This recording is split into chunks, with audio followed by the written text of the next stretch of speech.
Okay. Good morning, everybody. This is Cory Chapman with my 5-minute wealth tip for the day. So this is the fourth video to a 4-part video talking about the sound fiscal house and getting better clarity on how the sound fiscal house works to your advantage when you're dealing with retirement. First video, we talked about the roof, which is all around focusing on growth in your portfolio, has the most risk involved in it, but also should give you the higher yield over time, right? We talked a little about the walls, guaranteed sources of income to make sure you have cash flow that can kind of get you through any storm when it comes to your overall planning process. We talked about the foundation, which is where all your safety is at. Make sure you can weather any storm no matter what's going on. And now today we're going to talk about the fence. Now the fence is all around protection and tax efficiency. The goal of the fence is to decide how much protection the client needs in their overall planning process. Now, this may be in the form of life insurance. This may be in the form of tax planning. This may be in the form of charitable remainder trust or charitable giving. This may be in the form of living trust. The fence covers anything around protection and tax efficiency. So this is usually more of our advanced case planning. And so if a client actually is looking to start doing advanced planning, this is where we focus our attention at. So with the fence, our primary goal is to do a couple of things. One, look at your accounts and see how efficient you are when it comes to tax strategies. Most clients make most of their money in what's called qualified accounts. This is your IRA, your 401k plan, your 403b, your 457 plans. They're all considered tax deferred vehicles. So one of the first things we start to look at is how efficient, or more importantly, how much tax liability you may have in your overall plan when it comes to your cumulative taxes. Now, I did another video on the difference between cumulative taxes and current taxes.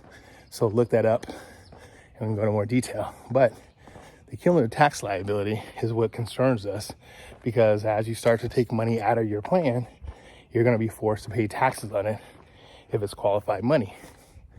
So our focus here is how do we get that money out the most tax efficient way, or better yet, the way that Uncle Sam doesn't get a large chunk of our money and we get to keep more of it in our own pocket.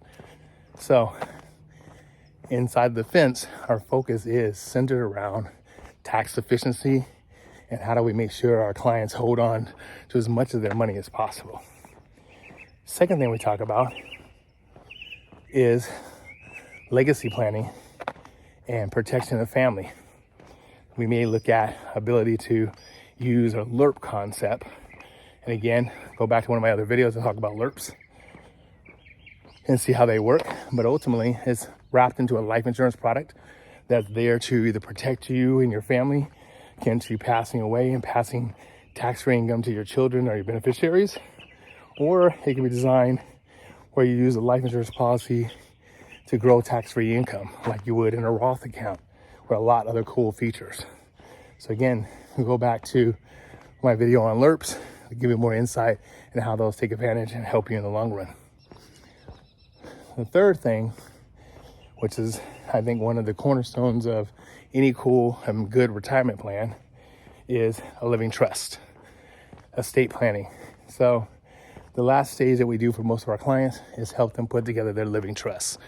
Living trust is so important because we live in a state that probate is definitely prevalent.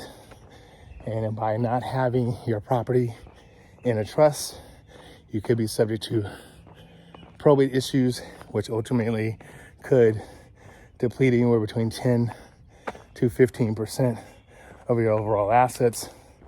And unfortunately, that could be pretty sizable for most people out there. Why pay an attorney or a court to administer your estate when you could do it yourself? And ultimately, all you have to do is create this trust that gives your wishes a voice. So for $2,000 or so, you get a living trust that bequeaths and says everything that you want to have happen during your demise Also, it can take advantage of incapacitation. You become cognitively unable to make decisions. The trust can talk for your behalf. So again, estate planning is a big part of that process. Okay guys, so this is what's in the fence. This is how we leverage the fence. Typically, it's not so much about rate of return in the fence. It's about protection, tax efficiency, and having your wishes met the way you want to. So it's part of our advanced case design. So if that's something you're interested in, you can call us, ask us about your fence. You want to start adapting that, let us know. We can put it together. Give us a call in the office. Okay, guys, have an amazing and a blessed day today. It's Cory Chapman with my 5-minute wealth tip. Peace.